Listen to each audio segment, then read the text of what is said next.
পাবার জন্য আমার আপনার কিছু আমল আছে নাকি বাবারা?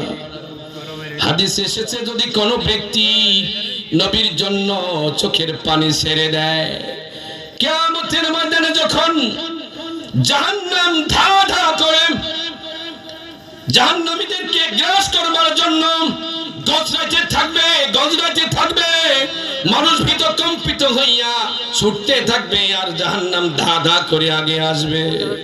সেদিন মানুষ চিৎকার মেরে বলবে, কে আছো গো? আমাদের এই জাহান্নাম থেকে বাঁচাবার কোনো উপায় আছে নাকি? কেউ কি আছো গো? আমাদের এই জাহান্নাম থেকে একবার মুক্ত করা যায় নাকি? তখন হঠাৎ করে রাহমাতুল লিল আলামিনের মুক্তির বাণী, নবীজির সোনার মুখখানা দেখা যাবে।